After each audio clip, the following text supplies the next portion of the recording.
Bagy ekmek boýunça ähli halk dawarasy paýtatymyz Aşgabat şäherine giňgerimde ýaýlananyrly.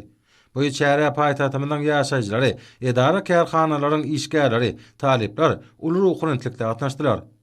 Çäre atnaşylar bagy ekmeklige işden gatnaşyp, hormat prezidentimiz Arkadaly Gahrman Serdarymyzyň ýurdumyzy bagy bossanyga öwürmek baradaky başlangyjyna agzybirlik bilen jogap berdiler.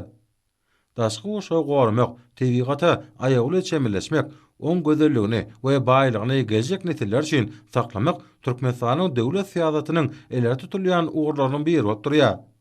Ekologiýa biýodurlygyny saklamak, çölleşmege garşy göreş bilen baglanyşly meseleleri möhüm ähmiýet berýän ýurdumyz bulgamda sewit hemde ähli hyzmatdaşlygyň ösdürmegine münasip goşant goşýar.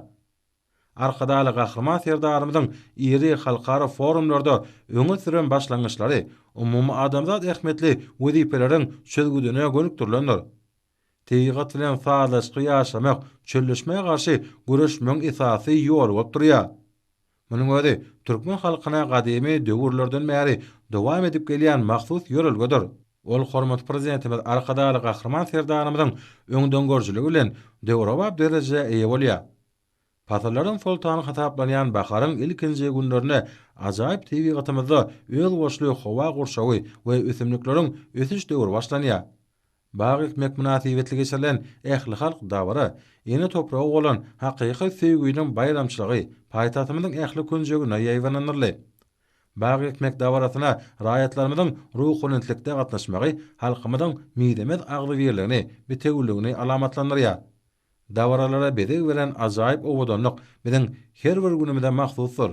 Ol beqara döwletiň täze ýamynyň galkynyşdygyny hormat prezidentimiz Arkadaly Gahrman Serdarymyz tarapyndan amala asylýan işleriň üstünlikleri beslenmegi bilen bir baglanyş kıllar.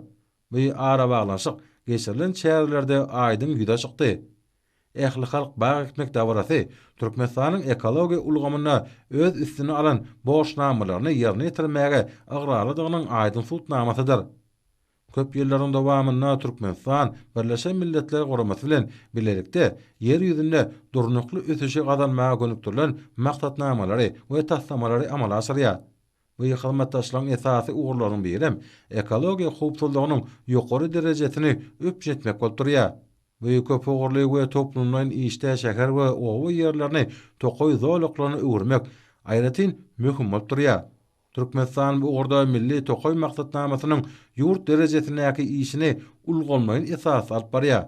Ekologiýa ulgamyna möhüm halkara başlangyşlaryny öňe sürmek bilen Türkmenistan bu ugurdaky iri taslamalaryň we maksatnamalaryň durmuşa geçirilmegine, howanyň üýtgemegi baradaky hereketleriň utgoşdurylmagyna işden gatnaşýar.